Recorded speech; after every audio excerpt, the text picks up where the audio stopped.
We're going to take a look at metabolism, including the common metabolic pathway now.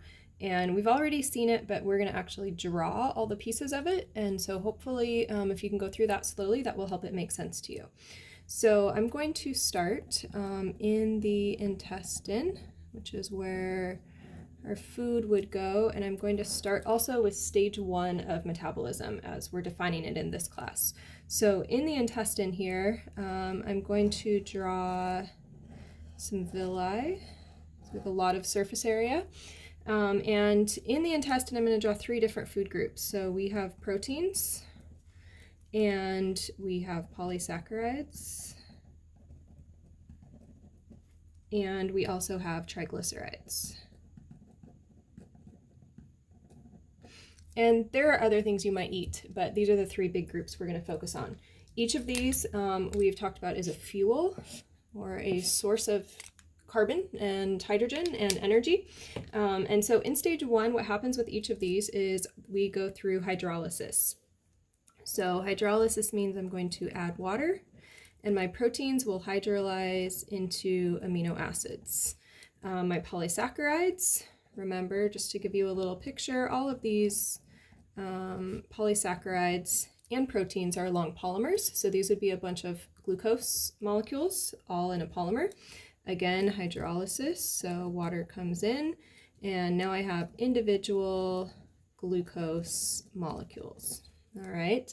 Triglycerides, same thing. We can go through hydrolysis. We actually get 2 products for triglycerides. We get glycerol and we get fatty acids. And we get fatty acids times 3, right? Because it was a triglyceride. So this is stage 1 where we go through hydrolysis. Now my molecules are small enough that they are able to move out of the intestine and into the blood. Okay, so all of these can now move out of the intestine into the blood, including fatty acids as long as they're small, so less than 12 carbons, and that's what we'll just focus on for simplicity here. So once all of those have moved into the blood, then they're ready to move into a cell. So we're going to look at a cell here, and specifically we will be in the cytoplasm. Just to kind of keep a little bit of an eye on our geography here, we're going to color our cell membrane purple. And so then our amino acids are able to move across the cell membrane, our glucose, our glycerol, and also our fatty acids, which we're going to come back to. So now we're at stage 2 of our metabolic pathway here. And so we are inside of the cell, in the cytoplasm. We have our amino acids, and amino acids all have 2 or more carbons. So for example, serine, if I just kind of drew you a skeleton, it has its NCC backbone, and then it has a CH2OH on it. All right, so we have amino acids. We also have glucose. And there's other sugars, but we're just going to focus on glucose. Glucose has 6 carbons, right? So to give you a bit of a skeleton of that, 6 carbons with a lot of hydroxyl groups on it. And then we have glycerol. Glycerol is that 3 carbon backbone that we build our triglycerides out of, okay? And so in many classes, you tend to focus on the glucose, but I do want to show you that we have some commonalities between these. So my glucose, which has 6 carbons, goes through a pathway called glycolysis, so we're going to lyse, and the glycolysis is going to split my glucose into 2 separate 3 carbon molecules, and these are each called pyruvate. So from 1 glucose molecule, I get 2 pyruvate molecules. And I want you to see something in common here. Here I have a group of 3 carbons, and here's also 3 carbons. And so at this point, I can take some of these amino acids that have 3 carbons will be able to be converted into pyruvate. So for example, serine, alanine, and cysteine are three good examples of that. My glycerol also can go through a series of pathways and be converted into pyruvate. And when our bodies can convert something into the same chemical, that means I only need one pathway going forward. So it's very convenient to turn everything into the same chemical. Meanwhile, our fatty acids have up to 12 carbons we're thinking about here, and so they're just going to continue on and pass right through the cytoplasm. All right, next up we're going to see that pyruvate is going to move into the mitochondria. So this is going to be my mitochondria. Set this up here. So we are still inside of the cell, but now we are inside of a mitochondria. So cytoplasm outside, here's my mitochondria. And inside of the mitochondria, we are going to draw the inner membrane, okay? So here I have the outer membrane of the mitochondria, and that is a pretty permeable membrane because all of these different food groups and things need to be able to move in. And then here I have the inner membrane of the mitochondria. That is not very permeable at all, even to ions. And then inside here, we call this the matrix of the mitochondria. And just to help us see that matrix, because it is an important location, I'm going to hash that out in yellow. So that's the matrix of the mitochondria. So at this point, I've taken all my foods, right, all the long polymers. I have started to break them down, and I am starting to see these 3 carbon chunks and then also this long fatty acid that's just continuing on. 1, 2, 3, 4, 5, 6, 7, 8 carbons maybe. Okay, so I've got those moving along.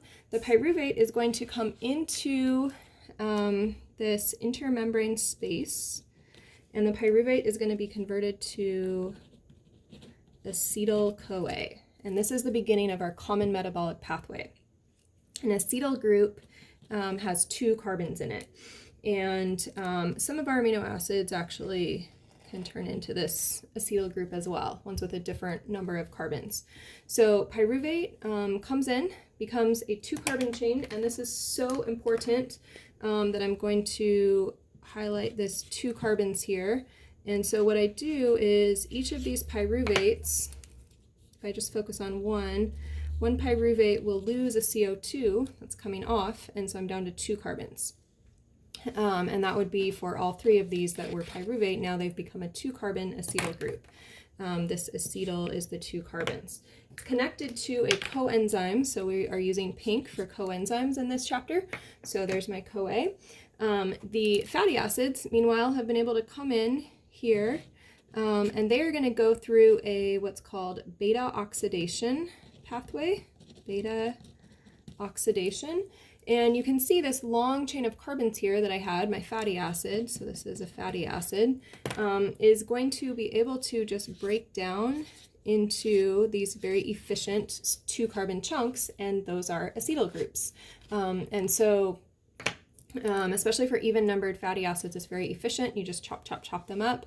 You get a lot of calories or a lot of energy from fatty acids because there's no hydroxyls or other things on them.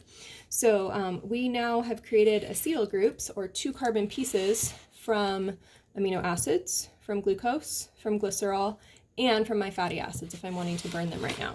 So now my acetyl groups are going to move into the matrix of the mitochondria.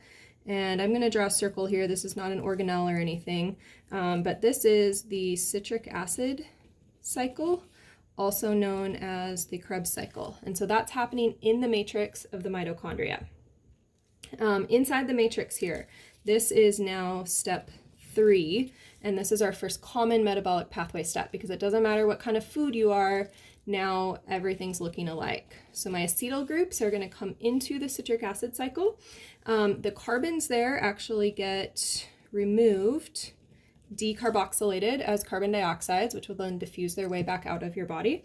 And the exciting thing that I get out of the citric acid cycle is coenzymes, NADH and FADH2. And so at this point, like we've talked about, these are coenzymes, okay? And all that's left of that food is hydrogen and its electron. So this is now my high energy coenzymes that can feed into stage 4, which is going to be the electron transport chain and oxidative phosphorylation. That's going to be a process that happens across this inner membrane. And so every time stage 4 happens, I've got this series of 5 enzymes that are in this membrane here. And about 70% of this membrane is proteins, actually. So it's a lot of proteins. And this would happen over and over and over again. So I'd have the same 5 ready to work over here. So at stage 4, we're going to take these coenzymes and we are going to push protons across that inner membrane. So I end up building up protons in this intermembrane space between the outer membrane and the inner membrane. And then at ATP synthase here, those H pluses are going to come back in and they're going to help drive the production of ATP. So I end up with ATP, my energy, being formed here at the 5th enzyme complex. Also at this point, this is where we have oxygen coming in to help oxidize and collect those electrons. So it's an oxidizing agent that collects electrons. So this is where oxygen comes in. And yeah, that basically covers everything. So let's just zoom out for a quick look here. Okay, we took our large molecules, we hydrolyzed them into smaller molecules in stage 1. They move through the blood and into our cells.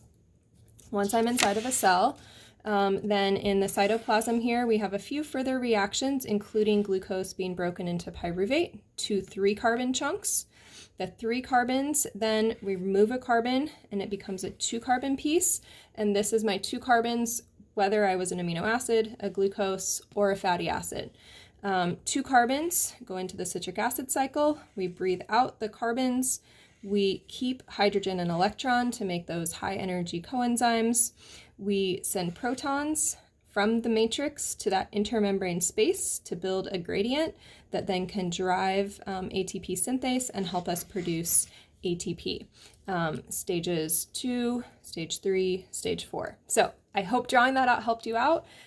You may want to draw it again or make an even better picture of it to really internalize what's happening here.